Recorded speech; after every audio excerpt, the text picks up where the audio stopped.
Because they're fading it out. Yeah, it's the new ones. Why are they fading out? New model. Noriko has a high-8 semi-pro, the small one. The same, Nikon and Sony put out the same exact one, same factory. Speak. Ciao.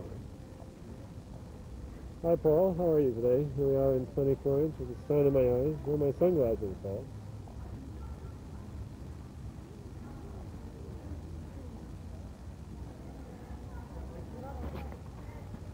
So how much of me is in this photograph? I'm going to sit on your right.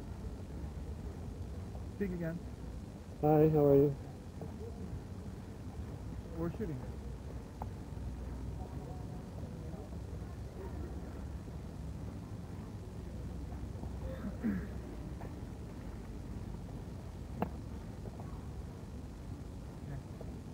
Can you move that back?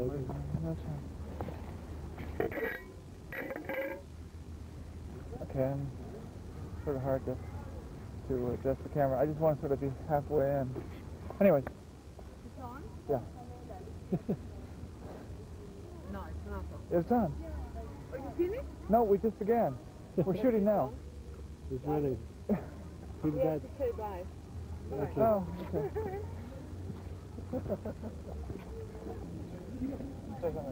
Hi Paul. So, I'm going to get a little formal about this. But, so we're sitting here with Ron Young, and I'll just explain to you briefly what I explained to everybody. We're trying to speak to some people who have been exposed to the teachings for a while, the teachings that are going on in Cyprus, and have known Daskalos personally. So, if you could begin, Ron, simply by explaining a little bit what your work is, and what brought you into a relationship with Daskalos and the teachings. It's a big question, I realize, but I work as a traditional healer, meaning as a channel for the creative universe God to come through to help people move into their wholeness, psychologically and spiritually. And having been... Are you going to... edit it. Okay. I mean, it's a big question. I know, well, it's hard to ask small questions. All right. What's the question again? So can you explain a little bit about your work, first of all? Yeah, work Either is... that, or you can begin by explaining what brought you to Daskalos, or... Okay. I work as a traditional healer, and I was trained for a period of 12 years very intensely by 3 different spiritual masters, very closely, each having their own specialty. One was very, very well known in a sense of working with the absolute God, with the absolute nature of God. And as a spiritual healer, touching people for a fraction of a second, like this. And they would go to the hospital, they would go see their doctors, and there would be no tumor, there would be no cancer left. It would just go through their whole being, all the sheaths, all the bodies. Do you want to say her name? Or? Her name was Hilda Charlton. And her work was to move you deeply in meditative states to the place of samadhi, where you absorbed within the absolute, where you lose your nature, there is no other, and you move into the sense of the eternal moment. Her work was working, if you want to divide realms, was to work within the very high heaven realms, through the realms of masters, the angelic, the different forms of different gods and different traditions, because she worked with all the traditions. I was also trained by a man named Orestes Valdez. And his specialty was breaking up negative elementals and breaking up quote-unquote black magic. And much of that work that he trained me through was through working through the psychical and the astral planes, and the corresponding planes within the human form. It was very intense work. And it was very much against my own nature, having been trained in the absolute with Hilda. Sort of the wrong direction. Yeah, it was like Hilda had trained me that in the years of working with her, there are many states that open psychically within myself. And when they would open, she would say, you have to make a choice. You can either get caught in the phenomena, caught in the enamorment of it, because it's very beautiful, the phenomena when it happens, and then get lost in that river and miss God, or you can close it down and keep going for God, the big guys, you would say. And so I'd have to make choices and keep going. And then when the phenomenon occurs, it's very beautiful. But then you have to make a choice. After about 5 years, I believe, of very intensive training with Hilda, then I was sent to Orestes. After Hilda passed over? So she was still alive, and they were close. Yeah. And Orestes was Mr. Phenomena himself. He was South American. He was from Cuba, and he was his father and his grandmother worked in the White Brotherhood. That was their tradition, the White Brotherhood, the Christian tradition, and Native American tradition. And he added to that different African traditions because he was Cuban. So he brought all these traditions together, and we worked with, on one hand, with the saints, with Christ, with Mary. He'd work with Africans, with Native American energy. He worked with Egyptian energy. And his specialty was to take a person, place them in a chair, and give them a diagnosis. He would draw a diagram. He would tell them exactly why they came. He would then tell them what he could do for them. And they would come for spiritual and... Spiritual or physical healing, different things. Yeah. He'd just have them write their name on a piece of paper. He'd tell them why they came, what he could do for them, and then he'd normally send them home to bring back things to do a ritual with when they came a second time for the healing. And he would spend anywhere from 1 to 5 or 6 hours with a person, depending upon what it took to do the work. Now he would bring into the room the different energies that he needed. Whereas with Hilda, I was taught to go out. He taught me I had to be there and bring it all in. It was a different process. And I had to work, he worked with many forms. And I had to learn to work with these forms, which I actually was against my nature. I had Hilda on one side pushing me in one direction, and him on the other side, at the same time pushing me in the other. It was like a mashed potato. And they were friends. They laughed about it. There was a certain humor they had about that. Different work, right? Right, and they spent time together. A third woman, her name was Yolanda Betek, and she was a Hungarian healer in her 70s, a big woman. And her specialty was spiritual and energetic healing, both together, psychical and mental, both together, where she saw people for a period of, I believe, 6 sessions, 6 to 12 sessions over 2 or 3 weeks.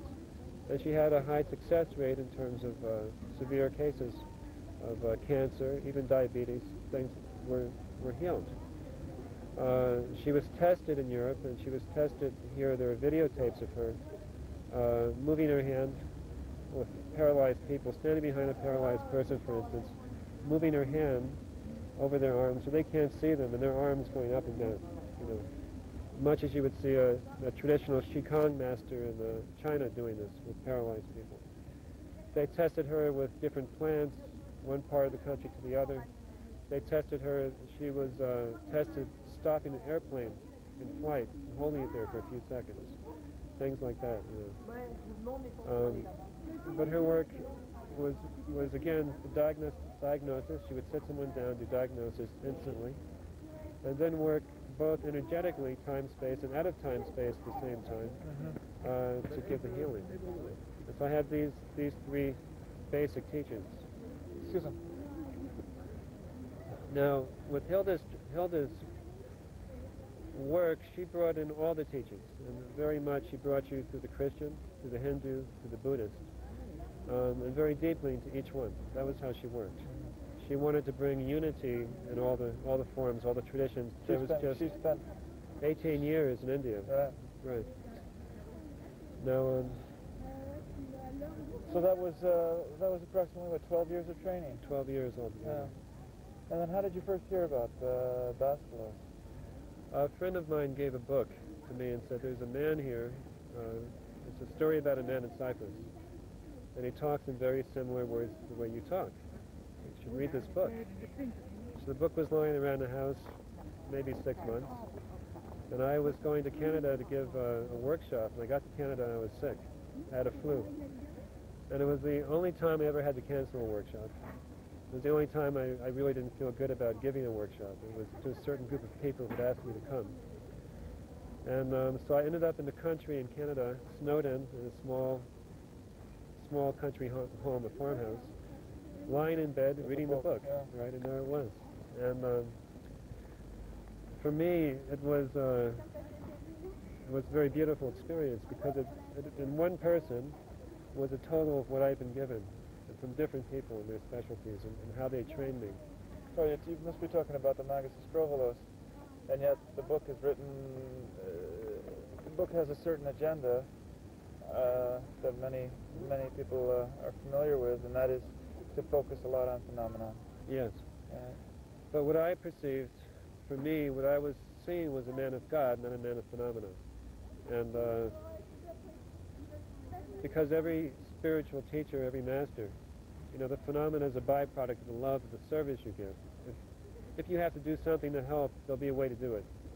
And I found with those who taught me that they all had their bag of tricks, as it were. Right. But it wasn't the focus.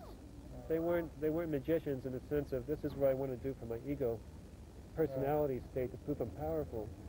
But from the place of my love, you know, things will happen to help me with God do what I can do to serve humanity. Right. And that's a different focus. I felt that actually the Marquis books portrayed a man of phenomena. And then maybe it was from his own need for some type of performance or magic that he had that focus. Well, that, and also I think with Marquis' books, two things. There was a stress on the phenomena, and there's a stress on the healing, which I'm more comfortable describing Daskalos as a teacher who heals instead of a healer who teaches. Right. And too many people who see him now as a healer who teaches. Right. He's a spiritual master, and he does healing. Yeah. You know. So you came to Cyprus. I came to Cyprus. Yes. And what was your, and you were able to listen to Daskalos teach. This is quite early, maybe 4 or 5 years ago. This was in 1978. No, 1988. I'm sorry. Yeah. 78. Yeah. And when I came here, there was nobody originally there. There. Now we're in Florence. We're in Florence, but when I came to... right, you came early. Right. Yeah, the first wave. Right, so at that time, maybe 1 or 2 people would come in a week to see him from different places. And it was very quiet. He would talk, he would give teachings. He would come in the morning. Normally he would get up very early in the morning to paint. And after painting, he would sit with Cypriots in the morning for those who came to talk with him, for counseling or for treatment. And often he allowed me to sit with him. After that, there would be lunch, which he would cook. And after that, it would be a 2-hour break. And then again, from about 4 o'clock on to 7 or 8 o'clock, he would sit and talk. In the Stoa? At his house or in the Stoa. Yeah. It was both. It was totally open to all who came. He never closed the door. He never turned anybody away. Yeah. It was very beautiful. Yeah. And he gave each person specifically what they needed. You know, what was beautiful is that, unlike the books, when you're with him, you understand the place that God has within him at all times, and also the sense of love. There's never a sense of power. Yeah. There's never any sense of him having to demonstrate or prove anything. No. There was too many people who have read the books written about him. They come to Cyprus and they're often disappointed because there's not enough phenomena. Right. And then they fail to see what is actually happening. You know, they fail to see the love. I've had the opportunity to sit in many interviews with people who came from around the world with him, and often, all too often, in the early days, he'd say, "Why have you come?" They'd say, "Well, I've come to learn exomatosis. I want to learn how to dematerialize or materialize something." And he would just chuckle, because that's not his purpose. His purpose is to teach God, and from my observation, the love of God. What do you see is some of the principal contributions of the teachings of what Daskalos has to say in the community of the world. Well, we can speak. We're sitting here in Florence. Ron teaches here in Florence, and he teaches as well in Canada and in the States. Can you speak a little bit about what he has to offer different communities? Like, let's talk now about Italy. Teaching He just gave 3 talks here, three talks in Italy. Daskalos offers, with the Christian teaching, the Christian tradition, a pathway that is alive to God.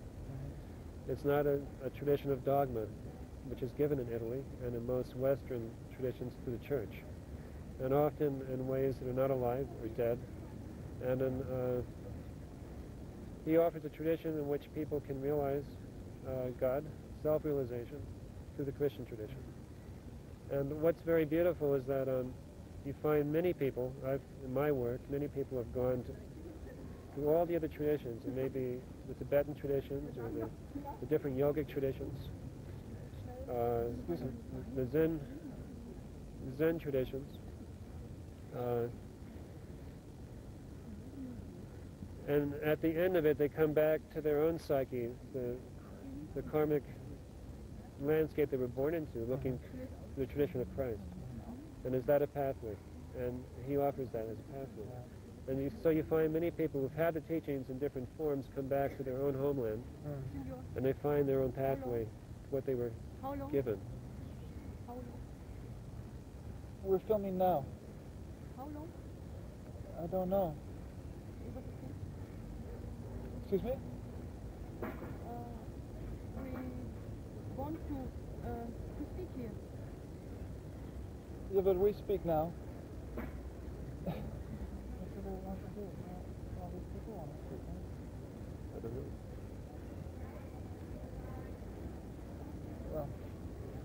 Well, I was speaking last week in Germany with a father, a minister of the church, and he pointed out that one of the things that the church fails to do in Germany and in Switzerland, it was actually Switzerland, was it only gives you Christianity as a theory. It doesn't give you Christianity of the heart. Right. And he says one of the most valuable contributions of Daskalos' work is that it's very heart-centered. And I think that part of the problem with a lot of the people who've gone to the East is that they fail to find that in Christianity, so they go to the East to explore that. Right, exactly. Yeah. Right, he has a heart-centered teaching which is based on experience. It's not theoretical, it's not a dogma. He says, this is how it is. Now you look, you try, and you explore, and if you have a result from this work, then, go into the doorway, go into the pathway, find what will come from it. But he gives a place to go, a place to explore in a way by which to do it. Okay. And also a path of both love and wisdom. I right, think. yeah, exactly. And you need both. As you move into a mature spirituality in which you start to make choices with love, as opposed, say, to the first heart opening in which you just love everything, you move into the path of discrimination, and you choose to love, you choose to be on your 2 feet with God. You also need the wisdom to guide you, and he offers that wisdom to accompany you, so that the love can mature, and the choices and the vision can mature too. You take.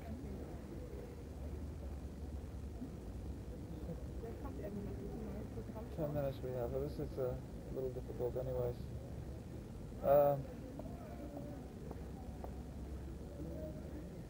Well, yeah, okay, that's good. I tend to like to ask somebody at this point a little bit about if they have a personal anecdote or something that they might want to share, so that people can get an idea of who Daskalos is as a man, not as a teacher. Or who is Daskalos to you personally? I mean, I know who he is to you as a teacher, and I know how maybe he's influenced your work, but on a personal level. At a personal level, he, to me, represents attainment and integration. attainment and sense of his self-knowledge, self-knowing nature with God, and integration and the ability to bring it to earth, to manifest it in a simple way, and to live it, and to demonstrate both the God and the human within. So, for instance, he has a family. He has always lived within the world. He has grandchildren. He takes a very active participation in life, and he does it with self-awareness with God. He's brought psychological, the spiritual, the human, the divine together, and he lives it in a very simple way to demonstrate it. There's no fanfare, there's no noise. It's a very beautiful teaching. That itself is the greatest teaching to me. Yeah, it's a funny thing about Daskalos is that people really can't understand the level of his modesty.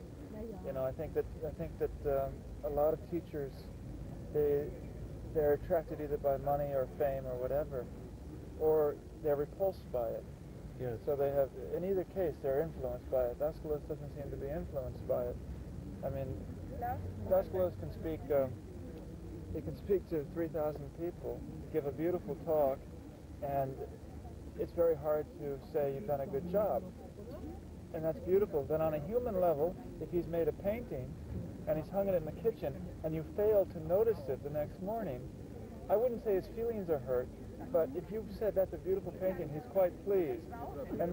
And that's sort of points out how human he is, and yet when it comes to something that he's done, and then when it comes to something that comes from above that he gives. I'll tell you a story in terms of healing. I was, before I first came to Cyprus, I'd gone down to see a relative who was sick with liver cancer. And when I first got to see her, she 3 mornings in a row fed me eggs and sausage. And I, at that time, was not eating meat. Especially, I would never think of eating sausage. But she fed me sausage 3 mornings, and every time I said, you know, you must think about what you're eating, along with everything else. How you think, how you feel, God, you know, every level, you must also take care of what you put in physically into the body. I said to myself, if Christ was here, what would he do? Well, he would just heal this woman. He would love her and heal her fully. He wouldn't be concerned with what she ate. So a few weeks later, I was in Cyprus, and the first 3 days I was with Daskalos. At lunchtime, he would feed me sausage for 3 mornings. The third afternoon, after we had sausage, a young boy came in. He was about 4 years old. He had polio, and one leg was shorter than the other. And we were sitting there, and he took the young boy and put him on his lap. The mother was sat beside him. They lay him down, took off the brace, and Daskalos just stroked his leg like this, tickled him, chuckled with the boy, and said to the boy, get up and run. And the boy got up and ran around without the brace. He was happy. He ran around the table in the living room. They came back, and Daskalos said, look. And he laid the boy down, and the legs were the same length. He said, now there are millions of new cells in the muscle, in the blood, in the nerve, in the bones. They weren't there a few minutes ago. The Holy Spirit, supersubstance, has come and taken form in every cell, created new cells, new creation. There was no fanfare. There was no, in the name of Christ. It was simple. And we had sausage for 3 days, and here was a demonstration of Christ, the Holy Spirit in action. And to me, it was very simple, very beautiful. It was how he is, just total simplicity. Yeah. And beyond dogma. Right. So. Well, that's good. I mean, there's a lot more, and this was not the best environment, but maybe if you come to Cyprus, we can continue. I'd like to talk to you more about healing, actually, because I think people have a lot of misunderstandings about healing.